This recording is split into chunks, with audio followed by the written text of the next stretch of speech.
나 풀체인지 아반떼. 비록 작지만 강하다. 안녕하세요, 통통테크 구독자 여러분, 서영입니다. 우리나라의 대표적인 준중형 막내 세단이죠. 현대자동차의 아반떼가 확 바뀝니다. 아반떼 한때 굉장히 잘 나가는 차였어요. 월 10,000대 이상 판매를 하던 차였는데 어느 순간 슬픈 오명에 휩싸이죠. 바로 삼각대인데요. 2018년 9월에 부분 변경을 하고서 등장한 이 좌우 삼각형 아이덴티티, 이 디자인 때문에 특히 호불호가 갈렸습니다. 판매량에도 고스란히 반영이 됐는데요. 작년 한 해 판매량을 보면 전년 대비 6.6%가 감소했어요. 아니, 잘 팔아보겠다고 부분 변경을 시켜놨는데 판매량이 더 떨어져. 어떡해?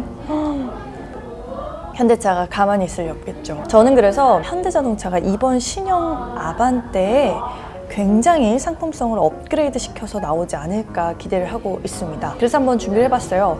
이 신형 아반떼에 기대를 걸어볼 만한 3가지 이유, 저와 함께 하시죠. 찾았어요. 하나, 육감적인 디자인. 소나타 그리고 그랜저, 이 두 차량의 공통점이 뭘까요? 일단 최근에 나온 신차들이고요. 아반떼보다도 더 사이즈가 큰 형님 차량들입니다.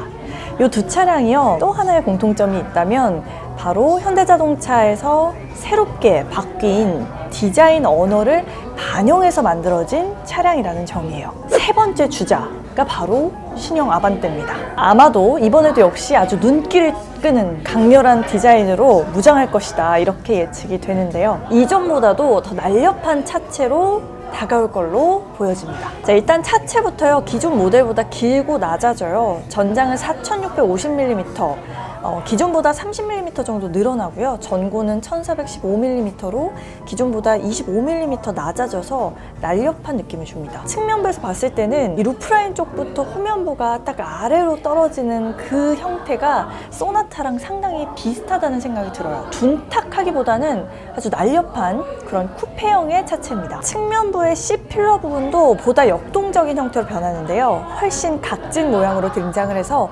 스포티함을 높여줍니다. 비슷한 형태의 각진 부분들이 휠에도 반영이 되어 있죠. 요새 이제 금손분들이 되게 많으시잖아요. 그림 굉장히 잘 그리시는 분들이 이 신형 아반떼를 예측해서 내놓은 그 그림들이 있습니다.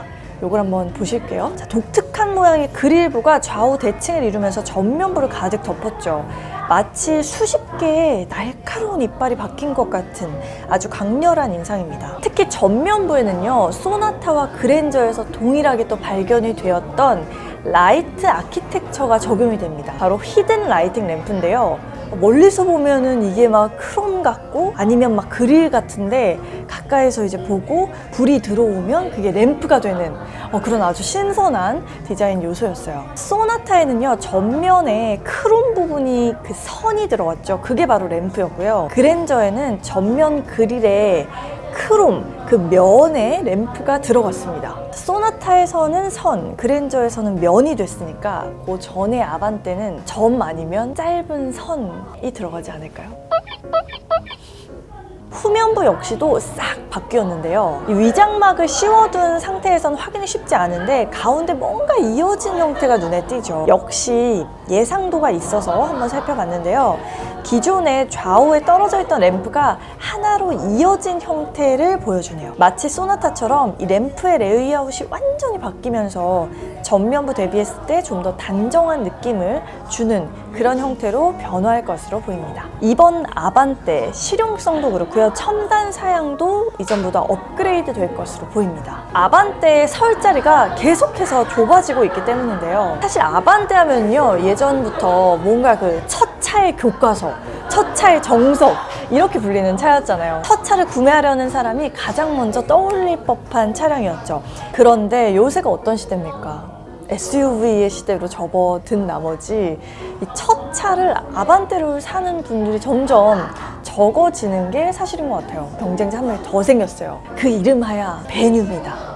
자, 아반떼가 엔트리 세단인데요. 베뉴는 엔트리 SUV죠. 가격이 비슷하다 보니까 쉽게 비교 대상에 오르는데 아반떼 6세대의 가격은 1,437만 원에서 2,454만 원 사이예요. 베뉴의 가격은 1,500만 원에서 2,150만 원 사이고요. 사실상 비등한 수준이죠. 그런데 베뉴의 경우는 사실 지난해 신차가 처음 딱 출시가 됐잖아요. 아무래도 구매자 입장에서는 이 최신 상품성을 가진 차량에 눈길이 더 갈 수밖에 없겠죠. 실제 베뉴의 판매량을 보면 계속 성장세를 기록 중이에요. 국내 소형 SUV 시장 규모가 지난해 기준에서 18만 4,274대라고 집계가 되는데 전년 수치에 대비했을 때 18.9%의 성장세를 보이는 수준입니다. 아주 순항 중이라고 할 수 있겠죠. 물론 이 세단과 SUV를 동일선상에서 비교하기는 쉽지 않아요. 사이즈도 그렇고요. 하지만 베뉴는 어쨌든 SUV이기 때문에 2열 공간을 접을 수도 있고 또 적재할 수 있는 그 공간 자체가 굉장히 넓다. 그래서 훨씬 실용성 측면에서 좀 우위에 서는 부분이 있기는 합니다. 거기다가 베뉴 역시도 좀 첫 차를 사려는 그 타깃층들을 좀 고려해서 상품을 기획을 했던 것 같아요. 뭐 전방 충돌 방지라던가 차로 이탈 방지 보조 같은 이 첨단 주행 사양을요 기본 적용을 해놓는 그런 또 상품성으로 이렇게 나왔었습니다. 우리 아반떼도 베뉴 눈치를 좀 봐야겠죠. 아무래도 이 실용성 측면에서 조금이라도 공간을 좀 확보하려고 차체 사이즈를 좀 넓게 했던 것 같아요. 소나타랑 이렇게 나란히 위장막을 쓰고 서 있는 사진을 보면 이전보다는 아반떼가 조금 더 커졌다는 사실을 알 수가 있는데 차체 전폭도 10mm를 늘렸고요. 휠베이스도 20mm를 늘려서 실내 공간성이 좀 더 넓어졌겠구나 라는 생각을 들게 합니다. 거기다가 첨단 안전 사양 같은 경우도 소형 SUV인 베뉴에 기본 적용됐다면 준중형 세단인 아반떼 역시도 아마도 기본 적용해서 나오지 않을까 저는 예측을 하고 있어요. 첫 차를 구매하려는 사람들에게 가장 매력적인 상품이 되어야 하는데 그러려면 운전 좀 못해도 우리 차가 가성비도 좋고 안전한 차야 이런 느낌을 더 가져가야 하겠죠. 그래서 아마도 이전보다 훨씬 업그레이드된 첨단 주행 사양을 가지고 나오지 않을까 생각을 합니다. 아반떼가 싸워야 할 굉장히 오랜 경쟁자 K3가 있죠. K3는 2018년에 풀체인지가 됐는데요. 보통 페이스리프트 부분 변경의 주기가 2에서 3년 사이고요. 풀체인지 완전 변경의 주기가 5에서 6년 정도입니다. 사실은 올해 K3가 부분 변경이 될 가능성이 매우 높죠. 아반떼 입장에서는요, 뭐 하반기에 K3가 신차로 나오더라도 본인들도 풀 체인지를 이제 해서 나올 거기 때문에 그 어떤 잊혀지지 않는 차별점을 만들고 싶을 거예요. 일단 이번 신형에는 현대자동차의 새로운 차세대 플랫폼이 적용이 됩니다. 그래서 전고도 좀 이렇게 낮아지고 좀 안정감 있는 형태가 되면서 경량화도 약간 이루는 그런 형태가 되죠. 엔진 라인업도 상당히 변화가 되었어요. 일단 디젤 라인업이 삭제됐습니다. 단종됐어요. 새로운 스마트 스트림 1.6 엔진이 적용이 되고요.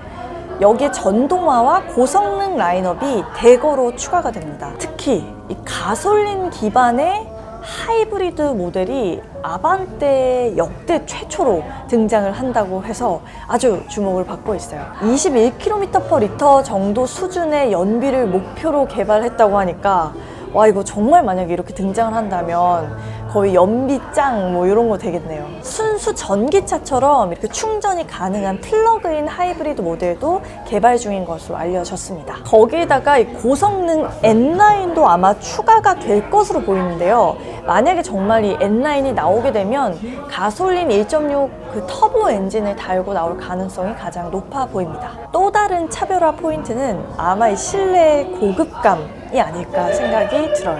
이 현대랑 기아와의 싸움에서 항상 외관 디자인에서는 기아가 조금 승리하는 경향이 있었던 것 같아요. 디자인 기아라는 말이 있었을 정도로 외관 디자인 변화에서는 기아 자동차가 많은 주목을 받았는데요. 반면 또 실내 같은 경우는 소재감이나 이 배치, 고급감 같은 경우가 현대 자동차가 조금 더 호평을 받는 경우가 꽤 있습니다. 이번 신형 아반떼는요, 향후 등장할 부분 변경 K3와는 다른 완전 변경, 완전한 풀체인지 모델이잖아요. 그러니까 실내 레이아웃 자체를 완전히 다른 식으로 꾸며놓지 않았을까 그렇게 생각을 해보고 있고요. 그렇기 때문에 실내의 고급감이 상대적으로 좀 더 확실하게 표현이 되지 않을까라는 생각을 하고 있어요. 아직까지는 좀 아주 이렇게 디테일한 실내 관련한 유출이나 뭐 자료들이 공개가 되지는 않았어요. 제가 이 정보는 전해지는 대로 여러분들께 빠르게 보여드리도록 하겠습니다. 잡았어요. 육감적 디자인과 이 SUV와 경쟁했을 때도 꼴리지 않는 실용성, 거기에 엔진 라인업의 다변화로 소비자의 폭을 확 넓히면서 상품성을 높일 신형 아반떼. 그래서 저도 굉장히 기대를 많이 하고 있는데요. 소나타, 그랜저 사실 다 흥행 가도를 달리고 있는 자동차들이에요. 변화가 되면서 시장에서 상당히 호평을 받고 있죠. 현대자동차가 이 아반떼를 세 번째 주자로 내놓으면서 5개 T로 내놓지는 않을 거라고 생각을 해요. 이렇게 안타를 막 치다가 갑자기 땅볼을 치고 막 이러면 보는 사람들도 너무 마음 아프잖아. 그쵸? 그 다 된 밥에 아반떼를 딱 뿌렸는데 이게 더 감칠맛이 있어야 되는데 여기 막 다 된 밥에 아반떼 뿌렸는데 되게 이상해지면은 아무튼 굉장히 난감한 상황이 될 테니 현대자동차에서 아마 이번 신형 풀체인지 아반떼 굉장히 신경을 많이 써서 나올 거라고 기대를 해보고 있습니다. 과연 이 엔트리급 세단의 어떤 혁신적인 바람을 몰고 돌아올지 지켜보도록 하겠습니다. 아반떼 출시일은요, 당초 3월로 예정이 되어 있었는데요, 아마도 미뤄질 것으로 보입니다. 3월에 사실 제네시스 G80 풀체인지도 예상이 되어 있었기 때문에 요게 이렇게 겹쳐가지고 신차가 바투 나오지는 또 않는 것도 있고, 3월에 또 제네바 모터쇼도 있어요. 현대차, 기아차 모두 출전을 하기 때문에 그때 또 신차를 내놓는데 약간의 리스크가 있는 것도 있고요. 또 신종 코로나의 영향 때문에 요새 이 완성차 브랜드사에서 기자들 막 사람들이 북적북적이는 그런 큰 행사를 잘 열지 않는, 그래서 좀 이렇게 미루는 그런 시즌이기도 합니다. 그래서 아마도 4월 아니면 5월 사이에 출시가 될 것으로 보이는데요. 언제 출시가 됐든 발빠르게 유의미한 소식이 있으면 중간중간 또 전해드리면서 또 신차 발표에서 실물 모습 딱 공개드리는 그날까지 또 계속 저도 준비를 하고 있겠습니다. 계속 이 자동차 신차 소식 그리고 꼼꼼한 리뷰들 확인하시려면요, 좋아요 버튼, 구독 버튼, 그리고 알림 설정까지 해놓으시는 거 잊지 마시고요. 댓글도 많이 남겨주시면 감사하겠습니다. 그러면 감기 조심하시고 따뜻한 겨울 되세요. 안녕. 말을 너무 많이 했어.